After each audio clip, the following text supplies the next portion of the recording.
Sampai Nabi mengatakan di dalam hadis, seandainya aku tidak diusir dari tempat ini, aku tidak akan meninggalkan negeri ini. Sama halnya dengan kita, tanah kelahiran kan selalu dicintai.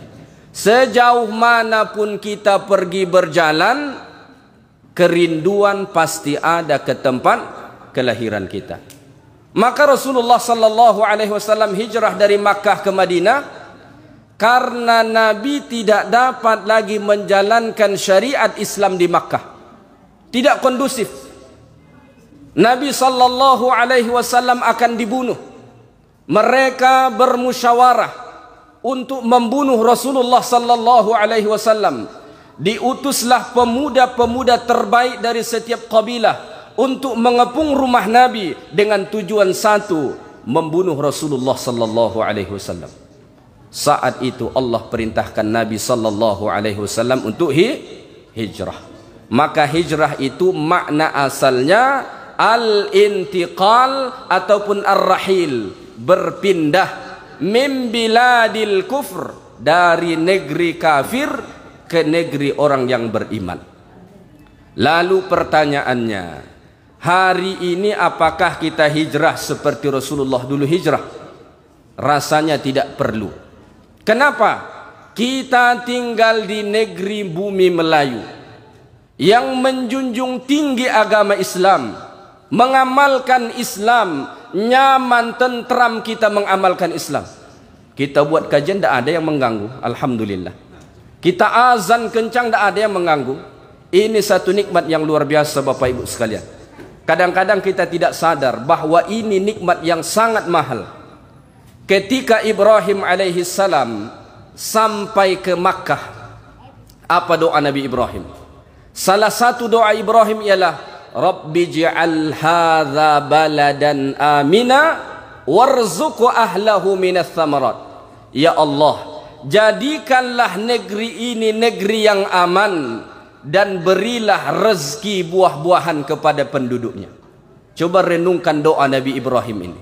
Dalam doa Nabi Ibrahim tu, Ibrahim terlebih dahulu meminta keamanan daripada rezeki. Kenapa begitu Bapak Ibu sekalian? Kenapa Ibrahim minta aman dulu baru rezeki? Karena kalau nikmat aman itu hilang, hilang segala-galanya. Kalau sudah kacau balau di satu negeri itu, tidak bisa kita menjalankan apa-apa. Banyak contohnya. Suriah itu dulu negeri yang sejahtera, penduduknya sejahtera. Tapi ketika nikmat aman itu hilang, dulu makan roti sedap-sedap, sekarang mencari roti ke tempat sampah. Kenapa? Nikmat aman hilang.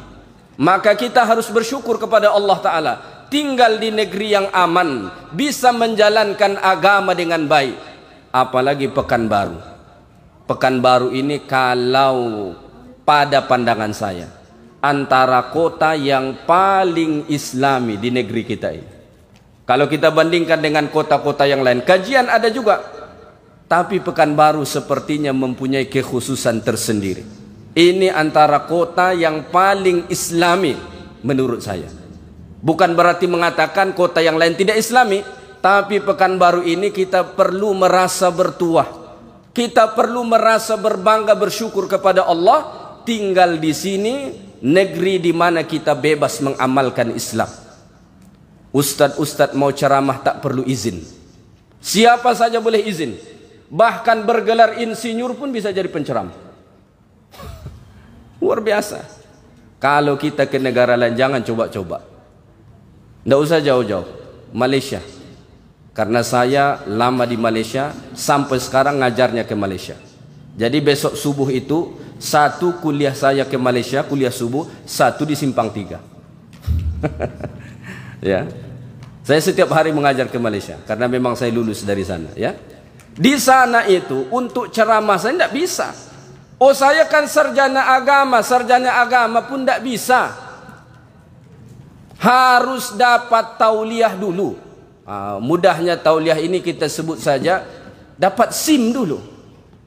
Lulus dulu dari jabatan agama Islam baru boleh ceramah. Tidak lulus, ceramah di penjara. Kita di sini tidak ada, alhamdulillah. Maka kita bersyukur kepada Allah Subhanahu wa taala. Maka tidak usah lagi berfikir untuk hijrah dari sini, ya.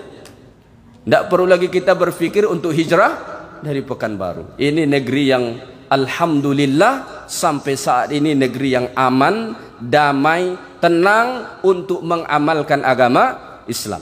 Maka hijrah kita tak perlu lagi seperti hijrah Nabi dulu, meninggalkan tanah kelahirannya, meninggalkan rumahnya, meninggalkan hartanya, meninggalkan sanak saudaranya. Tak perlu.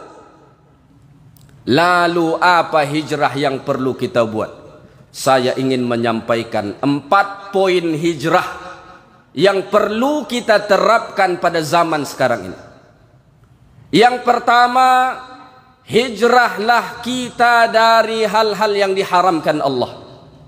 Nabi SAW bersabda dalam hadis yang diriwayatkan oleh Al-Imam Bukhari dan Muslim. Nabi mengatakan, al-muslimu, muslim itu, siapa muslim? Man salimal muslimuna min lisanihi wa yadihi. Itulah orang yang mana orang lain selamat dari tangan dan lisannya. Tangannya tidak menyakiti orang, lisannya juga tidak menyakiti orang. Ada kadang-kadang tangannya tak menyakiti, tapi lidahnya pantang bercakap, pedih hati orang dia buat. Malangnya kadang-kadang pakai peci putih lagi. Dipanggil orang lagi Pak Haji. Tangannya tak menyakiti, tapi pantang dia bercakap, sakit hati orang. Tajam betul lidahnya. Ini bukan muslim yang sebenarnya. Setelah itu Nabi mengatakan, wal muhajiru, orang yang hijrah, man hajara mimma nahallahu an. Orang yang hijrah itu, kata Nabi, orang yang meninggalkan hal-hal yang diharamkan Allah Subhanahu wa taala. Ya. Maka mari kita hijrah pertama dengan meninggalkan hal-hal yang diharamkan Allah. Apa yang diharamkan Allah banyak, ya. Dan kita sendiri pasti tahu. Mungkin kita masih terbiasa lagi dengan hal-hal yang diharamkan Allah. Mohon maaf, misalnya ibu-ibu, bukan ibu-ibu yang hadir di sini. Yang hadir di sini salihah insyaallah. Kenapa hadir di masjid? Tinggalkan menggibah. Kadang-kadang pantang ngumpul. Pantang ngumpul cerita pasal orang lain. ولا يغتب بعضكم بعضا أيحب أحدكم أن يأكل لحم أخيه ميتا فكرهتموه. Orang yang menggibah itu ibarat orang yang memakan daging saudaranya. Bu, mau ndak makan daging ibu yang sebelah? Mau ndak kira-kira? Bayangkan dulu daging dia. Mau nggak makannya? Ndak mau kita. Haram. Ghibah itu dosa besar loh. Kalau mungkin ghibah terlalu bahasa Arab bahasanya. Gosip, menggosip. Kadang-kadang parahnya yang digosipi itu dia pun tak kenal. Siapa yang dia gosipi? Artis.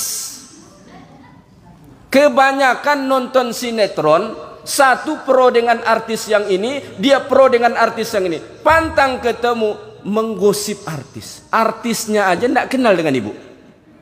Ibu menggosip dengan dia. Yang itu, artis yang itu selingkuh dengan artis yang ini. Apa urusan kita? Serah dialah, mau selingkuh, mau jungkir balik, dia mau terjun dia ke laut, biarkan saja. Bukan urusan kita itu. Hijrah dari situ. Haram hukumnya. Kalau ada yang belum melaksanakan salat, hijrah. Bapak ibu sekalian sudah, alhamdulillah, saya percaya hakul yakin. Tapi bagaimana dengan anak-anak kita yang di rumah?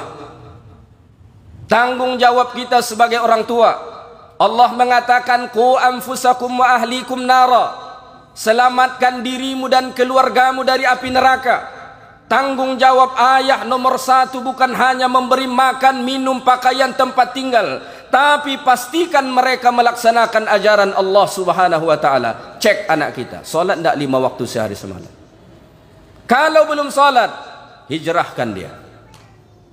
Ada anak gadis kita keluar masih memakai pakaian yang super ketat, hijrahkan dia. Kadang-kadang bukan anak gadis, emaknya gadis. Bagaimana maknya gadis ini? Saya setiap minggu bawa istri ke pasar. Tapi saya di mobil saja, istri saya pergi. Kadang-kadang dari mobil tuh saya ternampak ada ibu-ibu pakai jilbab bagus. Cuma bawahannya tuh apa namanya, Bu? Legging namanya. Legging namanya, Bu. Jilbabnya mantap. Nggak salah jilbabnya, bagus sampai ke sini. Mantap, hitam pula warnanya. Tapi bawahannya pakai legging, itu yang tak mantap. Saya mau tutup mata takut nabrak. Bawa mobil kan, kalau tutup mata nabrak tembok nanti kan bahaya. Buka aja lah. Nah, itu saya bisa cerita. Ada pakaian-pakaian yang seperti itu, boleh tidak dipakai, Bu? Boleh, di rumah. Kalau depan suami pakailah, tidak jadi masalah. Yang tak boleh itu ibu bawa ke depan rumah, apalagi sampai ke pasar. Hijrah, tinggalkan itu. Tadi untuk ibu-ibu, sekarang untuk bapak-bapak. Bapak-bapak kita yang bekerja, macam-macam kerja kita. Ada yang berjualan, ada yang kantoran, ada yang sebagai buruh, macam-macam jenis pekerjaan kita. Tinggalkan hal-hal yang haram dalam pekerjaan kita. Jangan menipu. Menipu banyak bentuknya. Bisa menyolong, bisa mengambil hak orang, bisa potong atas, bisa tidak mengerjakan tapi minta upah. Banyak bentuknya. Nabi mengatakan, siapa yang menipu falaisa minni, bukan umatku. Suatu hari Nabi berjalan di pasar. Nabi melihat ada tumpukan gandum di situ. Lalu Rasulullah masukkan tangannya, di atas kering, di bawah rupanya basah. Nabi cabut. Lalu Nabi mengatakan, apa ini wahai penjual? Dia mengatakan, kena hujan wahai Rasulullah. Lalu Nabi saat itu mengatakan, man ghasyana falaysa minna. Siapa yang menipu bukan umat kami. Jauhkan. Kadang-kadang yang menipu ini tak banyak pun yang ditipu tuh. Ini saya baru pengalaman juga nih. Beli pisang. Pisang ini ada 3 jenisnya. Ada pisangnya yang agak besar-besar, ada yang tengah, ada yang kecil.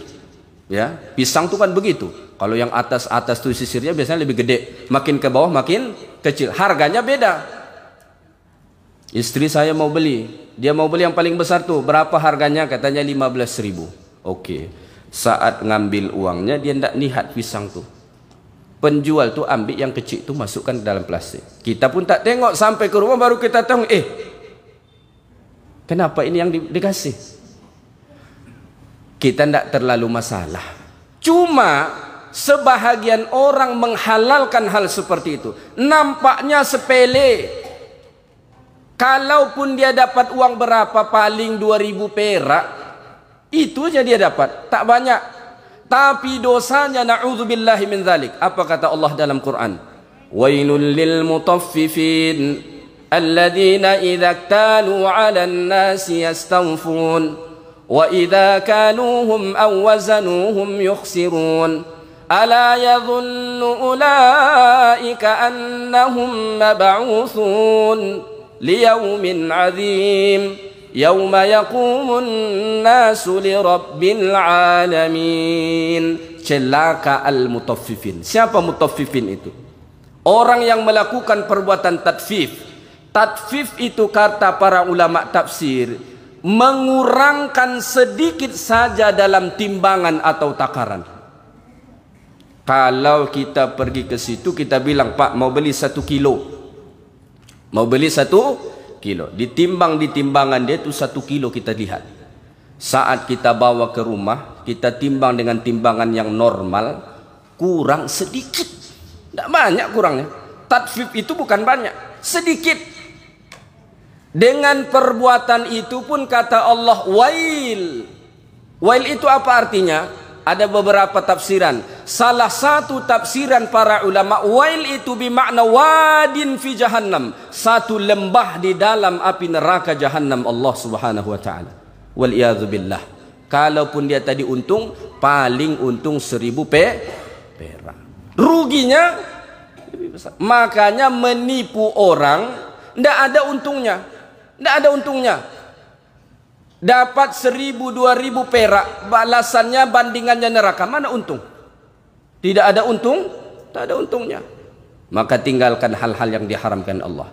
Apalagi yang diharamkan Allah sangat banyak, pasti tak sempat menyebutkannya satu persatu. Tapi salah satu lagi yang ingin saya sebutkan, terutama kepada kita yang laki-laki. Zaman ini Bapak Ibu sekalian, zaman yang paling mencabar, zaman yang paling menantang. Kenapa? Ini salah satu sebabnya. Kadang-kadang kita tak sengaja tiba-tiba keluar video orang bergoyang-goyang. Ya. Kalau perempuan tak tahulah dia suka atau tidak. Kalau perempuan biasanya saya lihat istri saya, dia lebih suka buat membuka Shopee. Kalau laki-laki kadang-kadang itu yang dilihat. Memang mengajak ke situ, syahwat kita menginginkan tu, tidak bisa dibohongi. Karena Nabi mengatakan, tahu tidak Bapak Ibu, fitnah paling besar bagi laki-laki apa? Nabi Rasulullah SAW mengatakan, tidak ada fitnah yang paling besar kepada laki-laki setelah aku melainkan perempuan. Perempuan itu fitnah yang paling besar. Maka banyak laki-laki digoda dengan uang, lulus dia. Tapi jangan goda dengan perempuan, terkapar dia. Tapi walaupun begitu, kita wajib hijrah dari situ. Dan masih banyak lagi hal-hal yang diharamkan Allah Ta'ala yang lainnya. Maka yang pertama, mari kita hijrah dari hal-hal yang diharamkan Allah Subhanahu wa Ta'ala. Ini yang pertama. Yang kedua, hijrahlah kita dari hal-hal yang dapat mengurangkan nilai ketaatan. Mungkin kita sudah tidak melakukan hal yang haram. Salat alhamdulillah sudah. Puasa alhamdulillah sudah. Zakat alhamdulillah sudah. Tapi dalam kita melakukan ibadah ini, apakah sudah sempurna? Kira-kira sudah sempurna belum ibadah kita Bapak Ibu sekalian? Belum. Banyak kekurangan. Ya, banyak kekurangan. Itulah sebabnya kenapa setelah kita solat disuruh istighfar. Pernah tidak terfikir, habis solat kok disuruh istighfar? Kalau kita setelah selesai bermaksiat, kita istighfar, logis. Ini baru solat. Assalamualaikum warahmatullah. Assalamualaikum warahmatullah. Syariat Nabi istighfar 3 kali. Astaghfirullah, astaghfirullah, astaghfirullah. Kenapa istighfar? Padahal kita baru sholat. Alasannya kata para ulama, karena saat kita sholat tadi banyak kekurangan yang kita lakukan. Begitu juga orang yang melaksanakan ibadah haji. Setelah orang selesai melaksanakan ibadah haji, dianjurkan banyak istighfar. Thumma afidu min haitsu afadhan nas wastaghfirullah. Istighfar. Kenapa? Karena saat melaksanakan ibadah haji tadi pun banyak kekurangan. Belum lagi berangkat, keikhlasan kadang dah hilang. Ya, belum lagi naik pesawat, belum lagi berangkat, kadang-kadang keikhlasan sudah hilang. Jemputlah tetangga datang ke rumah, buat acara mendoa, makan, ceritalah macam-macam di situ. Kadang saat itu keikhlasan pun dah hilang. Sampai ke sana tambah ada handphone sekarang. Wukuf di Arafah, selfie. Kami sudah di Arafah sekarang. Mabit di Mina, kami sudah mabit di Mina sekarang. Melontar jumrah, kami sudah melontar jumrah sekarang. Tawaf buat lagi, sa'i buat lagi, tahallul buat lagi. Ya, semakin banyak kekurangan. Maka hijrahlah dari hal-hal yang mengurangkan nilai ibadah kita. Saya kasih contoh saja. Surah Al-Fatihah yang kita baca setiap solat. Mohon maaf, sebahagian umat Islam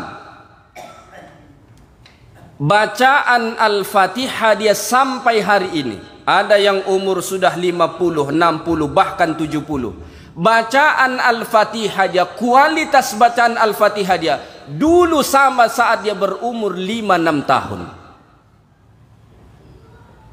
Alhamdulillahi Rabbil Alamin. Masih alamin. Hijrah. Karena dalam Quran itu ain, bukan alamin. Ada lagi orang membaca Alhamdulillahi Rabbil Alamin. Hijrah. Yang betul apa? Alhamdulillahi Rabbil Ain. Sin dengan sod belum bisa dibenarkan. Ya, ihdinas sirata dengan sin sama saja. Siroto, siroto, tak ada beda. Dan kita merasa sudah sempurna.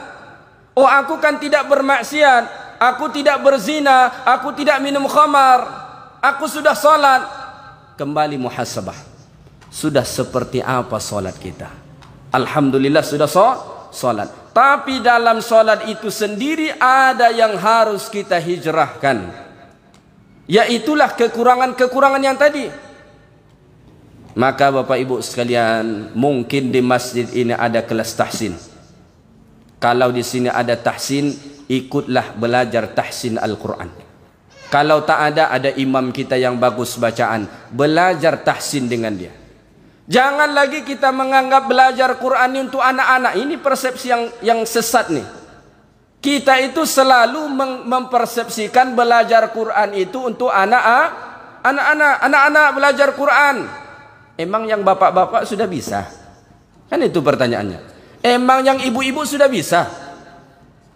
Belajar lagi, hijrah. Saya kebetulan banyak murid-murid saya di Malaysia. Mereka itu bergelar profesor, tapi bukan bidang Islam. Ada yang bidang ekonomi, ada yang bidang sains sosial, ada yang di bidang engineering dan sebagainya. Setelah mereka pensiun dengan gelar besarnya tadi, itu datang ke kelas-kelas Quran. Apalagi kerja mereka? Belajar baca Quran. Dan tidak perlu malu di situ. Ya, tidak perlu malu. Apa kita malu belajar Quran? Ya, itu salah satu saja. Ya, apalagi yang perlu kita hijrahkan? Mungkin selama ini kita sudah solat, alhamdulillah, solat itu sudah baik. Tapi kadang-kadang habis solat berzikir tak mau. Assalamualaikum warahmatullah, assalamualaikum warahmatullah. Terus bangkit. Kalau tak terus bangkit, dia cari handphone dia. Tadi handphone letak mana ya? Cari handphone dia. Buka handphone dia. Buka handphone. Ada lagi berzikir sambil tengok handphone. Subhanallah, subhanallah, subhanallah, subhanallah. Mata, hati ke handphone ni. Mulut ni bergerak saja. Subhanallah, subhanallah. Berzikir dalam keadaan hati kosong. Imam Nawawi mengatakan zikir itu terbagi dua. Ada zikir lisan, ada zikir qalb. Ada zikir lisan, ada zikir hati. Zikir terbaik ketika kedua-duanya sejalan. Lisannya mengucapkan zikir, hatinya mengikuti. Itu yang terbaik. Kemudian yang kedua, yang terbaik itu zikir hati. Seandainya dibandingkan mana lebih baik, lisannya berzikir, hatinya kosong, atau hatinya berzikir, lisannya tidak mengucapkan, mana lebih baik? Kata Imam Nawawi, lebih baik hatinya berzikir walaupun lisannya tidak mengucapkan apa-apa. Yang terjadi kadang-kadang berzikir iya, tapi hatinya ke handphone, hatinya ke WhatsApp, hatinya ke Facebook, hatinya ke Instagram, hatinya ke YouTube. Wal'iyadhu billah. Maka ini perlu kita hijrahkan. Ya. Apalagi yang perlu kita hijrahkan untuk menyempurnakan ibadah-ibadah kita? Mungkin selama ini kita masih belum solat duha. Atau mungkin kita sudah solat duha, tapi kadang-kadang solat, kadang-kadang tidak. Maka melalui momentum ini perlu kita istiqamahkan, hijrahlah untuk sungguh-sungguh mengerjakan solat duha. Ya, solat duha ini Bapak Ibu sekalian luar biasa. Nabi SAW mengatakan dalam hadis, ya, setiap pagi kita itu perlu bersedekah untuk seluruh persendian yang ada di tubuh badan kita. Berapa persendian yang ada di badan kita? Ada 360 persendian. Setiap pagi itu kita perlu bersedekah untuk 360 persendian tadi. Maka Nabi mengatakan subhanallah itu sedekah, alhamdulillah sedekah, takbir sedekah, la ilaha illallah sedekah. Tapi di ujung hadis itu Nabi mengatakan cukuplah dengan 2 rakaat duha untuk sedekah ke seluruh persendian tubuh. Maka jangan tinggalkan solat duha. Kalau belum, hijrahlah untuk solat duha setidaknya 2 rakaat. Setidaknya 2 rakaat. Tak lama 2 rakaat itu. Tak lama. Katakanlah 5 menit. Insya Allah selesai. Kapan solat duha yang paling bagus Bapak Ibu sekalian? Solat duha yang paling bagus itu kata Nabi ketika matahari sudah panas. Jadi bukan awal di pagi itu. Setelah syuruk, setelah isyraq, itu kita sudah boleh solat duha. Tapi yang terbaik untuk solat duha kata Nabi, itu setelah matahari panas. Kapan kira-kira? Sekitar jam 10, jam 11. Itu kan sudah panas. Waktu itulah yang paling bagus mengerjakan solat duha. Apalagi yang perlu kita hijrahkan? Solat tahajud. Ya. Saya percaya kita pasti sudah solat tahajud. Cuma kadang-kadang ada solat, ada tidak. Kita perlu hijrah untuk lebih menyempurnakan solat tahajud kita. Rasulullah SAW mengatakan, qiyamul laili da'abus salihin. Solat malam itu, tahajud itu tradisi orang soleh sejak zaman dulu kala. Jadi kalau kita melihat sejarah orang soleh sejak zaman dulu kala, itu mereka punya satu ciri khas, setiap malam bangun untuk mengerjakan solat. Maka dalam Quran Allah menggambarkan orang-orang beriman itu pada waktu malam mereka bangun untuk melaksanakan solat. Tatajafa junubuhum 'anil madaji' yad'una rabbahum khawfan wa tama'a wa mimma razaqnahum yunfiqun. Tatajafa junubuhum 'anil madaji'. Pada saat malam lambung mereka ini jauh dari tempat tidur. Tidak dihabiskan di tempat tidur. Dalam surah Al-Furqan Allah mengatakan, walladzina yabituna li rabbihim sujjadan wa qiyama. Mereka menghabiskan malam itu untuk Tuhan mereka. Itu orang saleh. Dengan cara sujud dan ruku. Ada sebahagian orang dia habiskan malam itu dengan nongkrong. Dia habiskan malam itu dengan kopi. Dia habiskan malam itu dengan menonton bola. Orang-orang saleh yabituna li rabbihim. Dia menghabiskan malam itu untuk Tuhan dia, Allah Subhanahu wa taala. Rasulullah SAW kan disebut dalam hadis Aisyah, salat malam hatta tatafattara qadamah, sampai bengkak kaki Nabi. Pernah tidak berfikir dalam hati kita Bapak Ibu sekalian, kenapa bengkak kaki Nabi solat malam? Kita kan solat tahajud, pernah tidak pengalaman bengkak kaki kita? Tidak pernah kan? Kecuali siangnya kaki kita kesandung, solat malam bengkak. Karena bengkaknya di waktu malam. Tapi kalau karena solat itu, tidak pernah bengkak kaki kita. Saya percaya itu. Kenapa begitu? Karena solat malam kita agak beda dengan Nabi. Nabi solat malam itu bagaimana? Sahabat Hudzaifah ibnul Yaman cerita, suatu malam dia solat malam dengan Rasulullah sallallahu alaihi wasallam. Ini salah satu dalil boleh solat tahajud berjamaah. Ya, jadi solat tahajud berjamaah itu dibolehkan. Kalau di Malaysia saya lihat mereka punya kebiasaan 10 akhir Ramadan itu selalu dibuat solat tahajud berjamaah. Saya kalau dijemput untuk mengimami kadang-kadang jam 3 itu harus sudah pergi.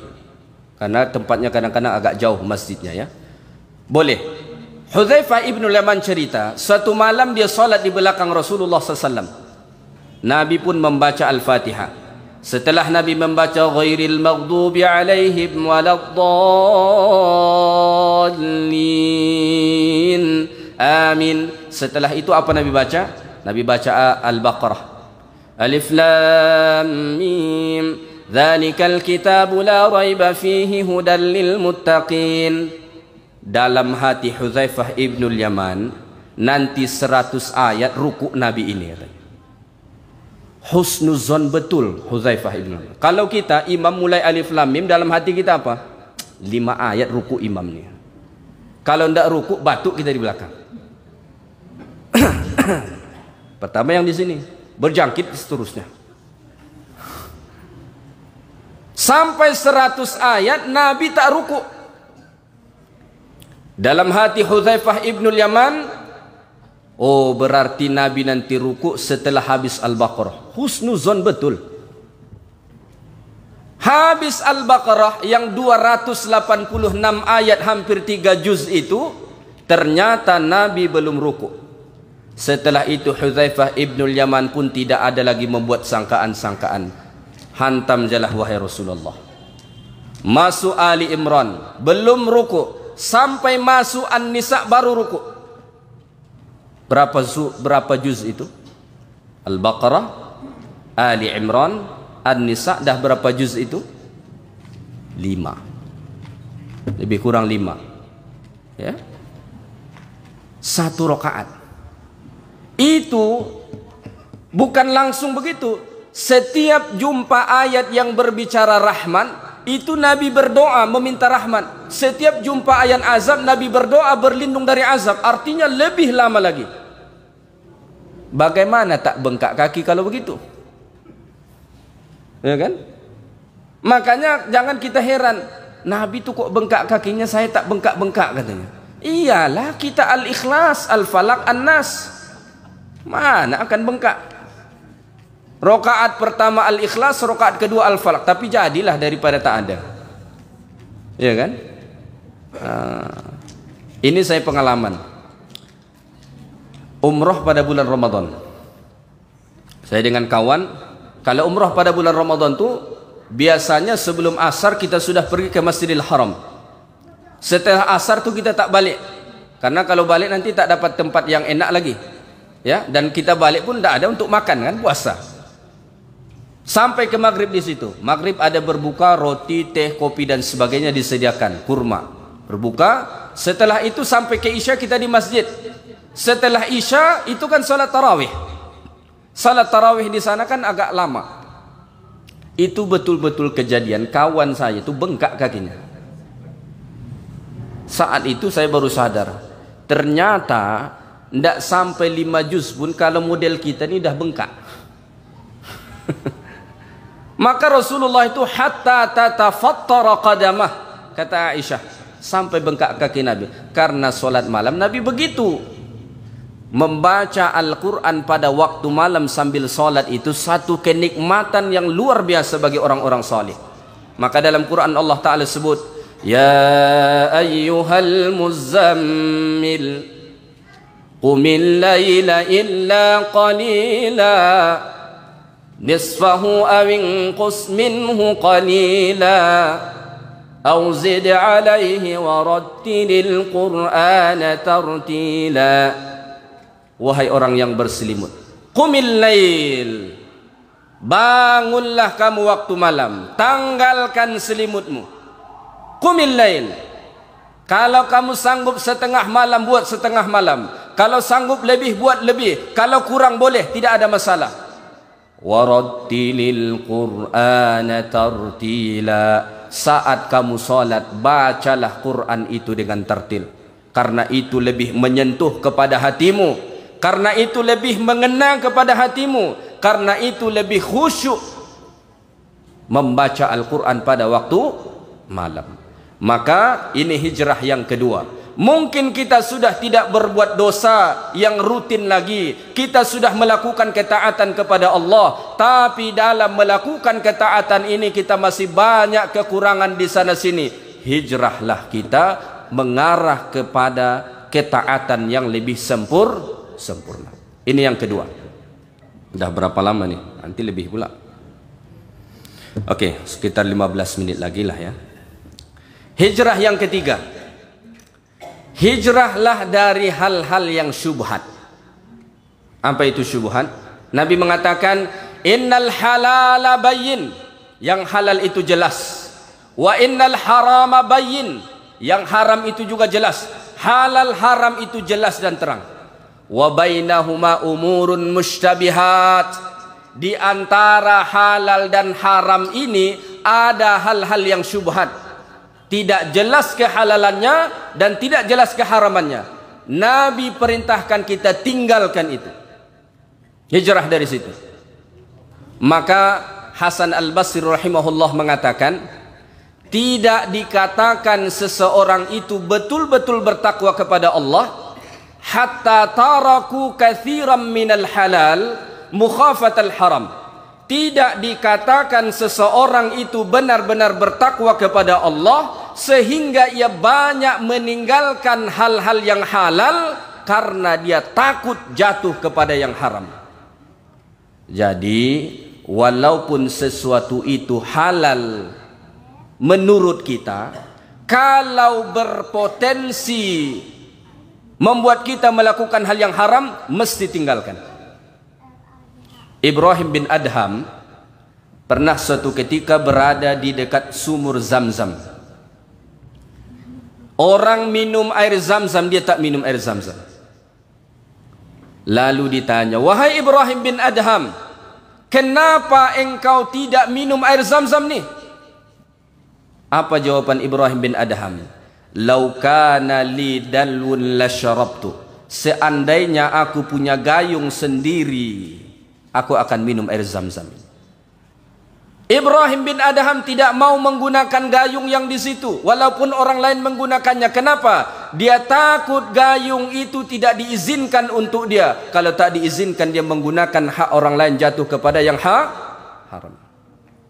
Nabi mengumpamakan ini karra'i yar'a haulal hima, seperti seorang penggembala yang menggembala di kawasan tanah yang dilarang. Dulu raja-raja punya satu kawasan, tak boleh orang masuk ke situ. Menggembala di situ dilarang. Yang dilarang menggembala itu di dalam situ, tak boleh. Tapi menggembala di dekat tanah yang dilarang ini pun tidak sebaiknya ditinggalkan. Kenapa? Karena takut kita lalai, kambing kita pergi ke situ makan, karena terlalu dekat. Maka ada hal-hal yang terlihat halal, boleh. Tapi kalau kita dekat-dekat, bisa jadi kita melakukan hal yang haram. Itu pun hijrah, tinggalkan. Kan banyak orang bilang, berkawan itu kan boleh dengan siapa aja. Iya, boleh. Tapi hati-hati. Kalau kita berkawan dengan orang yang berpotensi dia menarik kita ke dosa, tinggalkan. Hukum asalnya boleh tak bermuamalat dengan dia, boleh. Boleh tak berkawan dengan dia, boleh. Tapi kalau berpotensi dia tarik kita kepada maksiat, tinggalkan. Itu pilihan terbaik, hijrah dari dia. Kalau kita tidak bisa menghijrahkan dia, hijrah kita daripada dia. Berkawan 1 minggu, langsung ngajak ke karaoke. Baru seminggu kenal, jumpa di kedai kopi, WhatsApp-WhatsAppan seminggu. Minggu kedua ajakannya langsung kemana? Karaoke. Kedai kopi tidak apa-apa, tapi setelah itu ke karaoke. Karaoke-nya plus pula.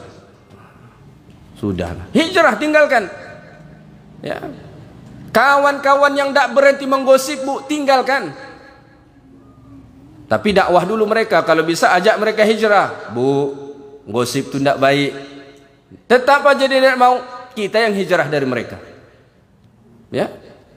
Kenapa? Karena berpotensi membawa kita kepada hal yang haram. Ada kisah menarik Abu Bakar As-Siddiq radhiyallahu taala anhu. Abu Bakar ini punya hamba sahaya. Punya hamba sahaya. Rupanya hamba sahaya Abu Bakar ini dulunya dukun. Zaman jahiliyah, dulu hamba sahaya Abu Bakar ini dukun. Dukun hebat dia dulu zaman jahiliyah. Sampai suatu hari setelah sekian lama berlalu, Dia sudah menjadi hamba sahaya Abu Bakar, jumpa dengan mantan pasien. Kalau mungkin kita umpamakan 30 tahun yang dulu saat dia jadi dukun dia punya pasien. 30 tahun kemudian ketemu. Pasien kan sama mbah dukun tetap hormat.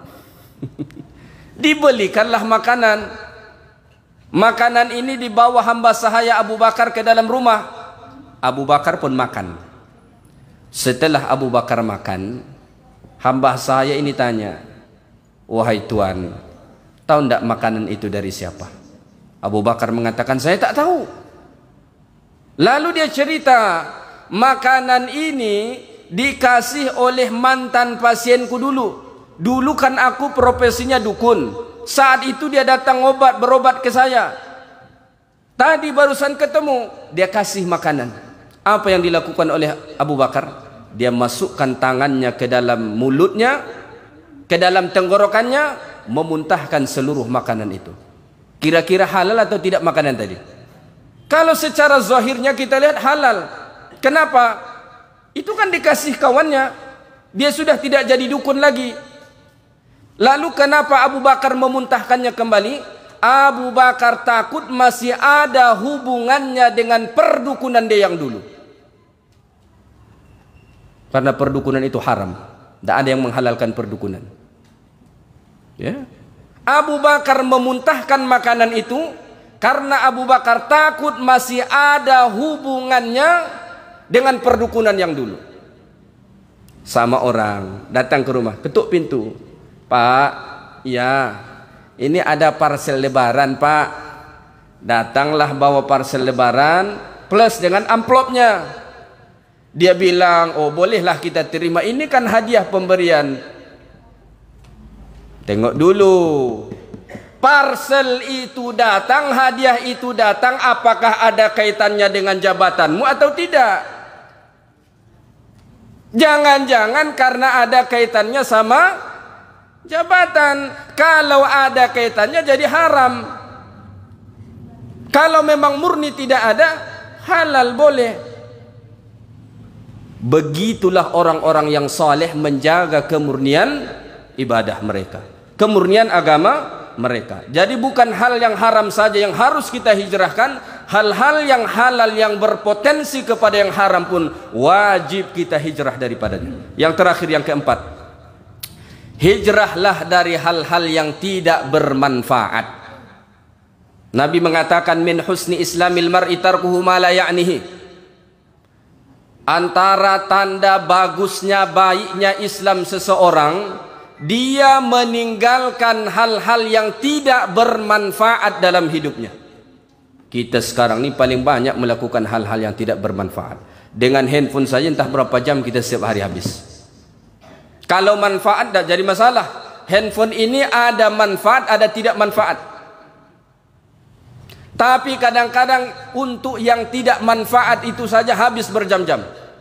Aku kan tak buat dosa, cuma baca grup WhatsApp saja, cuma baca Facebook saja, status orang saja. Iya, mungkin tidak dosa, tapi itu hal yang tidak bermanfaat. Kalau betul-betul kita ingin menjadi muslim yang baik, tarkuhu ma la ya'nihi, tinggalkan hal-hal yang tidak bermanfaat. Menghabiskan waktu tidak berguna. Malam balik ke rumah dan jam 3. Balik jam 3 dari mana? Pos ronda. Bapak Hansip Satpam ya? Bukan. Kenapa sampai jam 3 di sana? Main gaplek.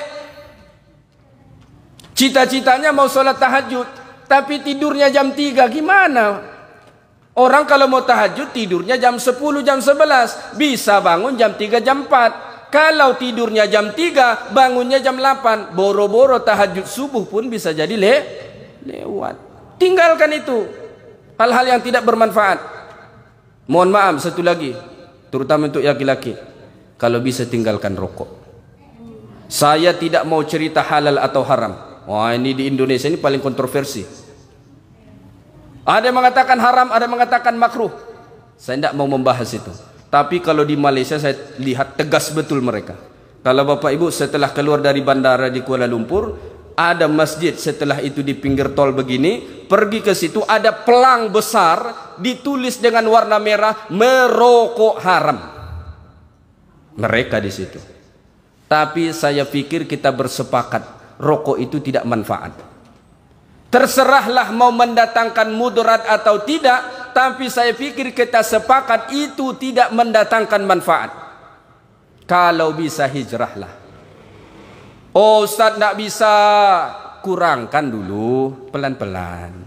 Kalau sebungkus sehari, sekarang kurangkan jadi setengah bungkus. Kalau setengah bungkus setiap hari, kurangkan jadi 3 batang tiap hari. Lama kelamaan pasti bisa. Kalau tekadnya kuat untuk hijrah, insya Allah bisa. Apa yang tak bisa? Bisa. Ayah saya dulu itu paling kuat ngerokok. Berapa bungkus setiap hari? 3 bungkus. Jadi ngerokok tuh seperti makan cemilan untuk dia. Capek bekerja, habis bekerja istirahat, kita mau tarik nafas, dia tarik rokok. Tapi sudah hampir 10 tahun alhamdulillah tak pernah sebatang rokok pun. Bisa berhenti. Tidak ada yang tak bisa. Tinggal tekadnya saja. Kalau tekadnya kuat bisa. Kalau tekadnya tidak kuat apapun tidak bisa. Bangkit dari tempat tidur pun tidak bisa kalau tidak kuat tekadnya. Semua itu tekadnya. Kalau tekadnya bulat kuat untuk meninggalkan itu, selesai. Terserahlah mau dikatakan haram atau tidak, mau makruh, terserah. Tapi saya pikir kita sepakat itu tidak manfaat. Dan Nabi mengatakan min husni islamil mar'i tarkuhu ma la ya'ni. Tanda seseorang itu baik Islamnya, dia meninggalkan hal-hal yang tidak bermanfaat. Sebaliknya orang yang paling baik itu Nabi kata siapa? Khairun nas anfa'uhum linnas. Manusia terbaik itu manusia yang paling banyak buat manfaat. Manfaat untuk dirinya, manfaat untuk keluarganya, manfaat untuk tetangganya, manfaat untuk agamanya, manfaat untuk bangsa dan negaranya. Itulah manusia terbaik dalam pandangan agama. Jangan lagi habiskan masa untuk hal-hal yang tidak bermanfaat. Bu, nonton sinetron itu kurang-kurangin lah. Ini kalau tidak tamat sinetron itu tidak berhenti dia. Nggak habis sinetron itu nggak bangkit, dia duduk dari situ. Iklan aja marah dia. Apa nih iklan nih? Anak muda sekarang nggak tengok sinetron, dia nontonnya online. Yang muda-muda apa sekarang tontonannya katanya? Apa tontonannya katanya sekarang? Drakor. Apa drakor tuh? Drama Korea. Bapaknya heran, anak gadisku ini kenapa tak keluar kamar nih? Sampai berjam-jam tak keluar kamar. Ketuk kamarnya rupanya nonton drakor di situ. Berjam-jam habis untuk drakor. Imajinasinya pun jadi imajinasi Korea. Kita kulitnya gelap, saya lah ya. Umumnya kita kulitnya gelap. Kayak paling putihnya tuh kuning lah ya. Membayangkan pula dia jadi Korea. Berharap pula dia jadi dapat suami macam laki-laki Korea. Mimpi di siang bolong. Kalaupun kamu pergi ke Korea, mereka tidak mau sama kamu. Banyak menghabiskan hal-hal yang tidak bermanfaat. Waktu itu sangat mahal. Sangat mahal waktu. Tidak bisa kita ulang. Maka gunakan untuk hal yang bermanfaat. Bu, ibu kan punya emas tuh. Mau ndak kira-kira ibu bawa emas itu ditukar dengan pisang goreng? Mau ndak kira-kira? Mana mau ambil gelang untuk pisang goreng? Siapa yang mau? Ndak ada yang mau. Kenapa? Emas ini terlalu mahal untuk pisang goreng. Ndak sebanding. Analogi yang sama kita gunakan untuk waktu. Waktu itu paling mahal. Tapi kita habiskan untuk rebahan. Kita habiskan untuk menonton saja. Kita habiskan untuk berborak saja. Untuk hal-hal yang tidak bermanfaat. Seandainya manfaat tidak jadi masalah. Tapi malangnya rata-rata tak manfaat. Tidak manfaat. Maka hijrahlah daripada situ. Tinggalkan itu untuk kesempurnaan Islam kita. Waktu ini kan semakin berkurang. Sekarang sudah 1444. Baru lagi rasanya 1443. Artinya jatah hidup kita pun semakin berkurang. Kalau kita sia-siakan masa ini, makin berkurang. Jangan lagi berpikir nantilah kalau saya sudah tua. Emangnya semakin tua makin hebat ibadah? Tidak. Orang makin tua itu tidak makin hebat ibadah. Ya, mau beribadah setelah tua ada, tapi kalau hebatnya lebih hebat semasa muda, sehat, kuat, beribadah. Kenapa? Karena kalau sudah tua, berdiri pun sudah tak kuat, ada engselnya yang sudah harus diganti. Ada yang masalah di lutut, ada yang masalah di pinggang, ada yang masalah dengan darah tinggi. Pantang dia bangkit dari sujud itu bergoyang, dia tengok dunia ini. Jangan lagi membayangkan nantilah. Allah Ta'ala sebut dalam surah Yasin, wa man nu'ammirhu nunakkishu fil khalq. Orang yang dipanjangkan umurnya itu kami akan kembalikan seperti awal mula penciptaannya. Bagaimana awal mula kita dicipta? Lemah. Maka semakin tua bukan semakin kuat, semakin lemah. Dulu mata terang, sekarang dulu rambut hitam, sekarang enggak, tetap hitam. Pergi dia ke salon, diminta cat rambut, enggak rela dia melihat rambut dia putih. Ya, jadi putih. Kulit yang dulu kencang sekarang keriput. Bukan makin kuat kita. Dulu bisa berjalan, bisa lari, bisa naik ke gunung, bisa manjat kayu, pohon dan sebagainya. Sekarang boro-boro lari, berjalan pun susah. Masih memikirkan untuk ibadah nanti lagi. Maka Nabi mengatakan, syababaka qabla haramik. Rebutlah kebaikan-kebaikan itu sewaktu mudamu, sebelum datang waktu tuamu. Maka kita yang masih muda-muda, semangat, pompa betul-betul, jangan kasih kendor. Ya, kalau bisa kita menyelesaikan sesuatu itu semudah mungkin, selesaikanlah. Saya dulu habis S2 mikir istirahatlah dulu, tapi kemudian saya pikir, kalau saya istirahat apakah saya nanti makin semangat? Sepertinya tidak. Maka saya lanjutkan juga. SD sampai S3 saya non-stop, alhamdulillah. Maka dalam usia 28 tahun dapat gelar doktor, alhamdulillah, di Malaysia. Ya, jadi kita perlu kejar di masa muda, jangan habiskan waktu. Ya, baik. Yang terakhir, hijrahlah kita, karena sungguh hijrah itu tidak akan pernah merugikan kita. Innaka lan tada'a syai'an lillah. Tidaklah engkau meninggalkan sesuatu yang buruk, yang haram itu karena Allah. Illa baddalakallahu khairum min. Melainkan Allah ganti kepadamu sesuatu yang lebih baik. Kalau ada usahamu yang haram, tinggalkan. Percayalah Allah ganti dengan sesuatu yang lebih baik. Kalau ada kebiasaanmu yang haram, tinggalkan. Percayalah Allah akan ganti dengan sesuatu yang lebih baik. Tidak engkau tinggalkan sesuatu yang buruk itu karena Allah, melainkan Allah ganti kepadamu sesuatu yang lebih baik. Kalau engkau tinggalkan kawan-kawanmu yang buruk, yang bejat, yang suka menggosip, yang suka khianat itu, Allah akan ganti kepadamu dengan kawan-kawan yang baik. Ya. Kalau kita tinggalkan kawan yang suka pergi ke karaoke, Allah akan ganti dengan kawan-kawan yang lebih baik. Kawan-kawan di mana? Masjid ini. Karena dia sudah tak pergi ke karaoke, mana lagi pergi ke masjid? Kawannya orang masjid. Ibrahim alaihissalam meninggalkan negeri Babilonia, Irak, negeri yang mensyirikkan Allah pada zaman itu. Hijrah, Allah ganti kepadanya dua negeri yang sangat mulia, Palestina dan Makkah al-Mukarramah. Ibrahim hijrah meninggalkan ayahnya yang mensyirikkan Allah, Azar.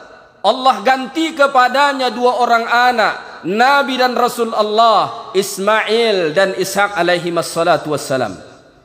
Saat Nabi di Makkah, Nabi yang ditindas oleh orang-orang musyrik.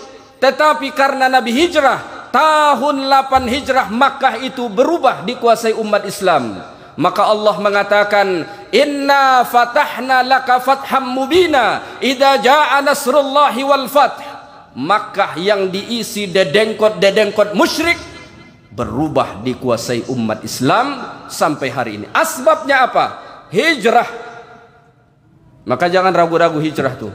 Berhenti nggak nih ngerokoknya? Berhenti nggak nih ngerokok? Tinggalkan saja. Baik, mungkin itu saja ceramah kita pada malam ini ya.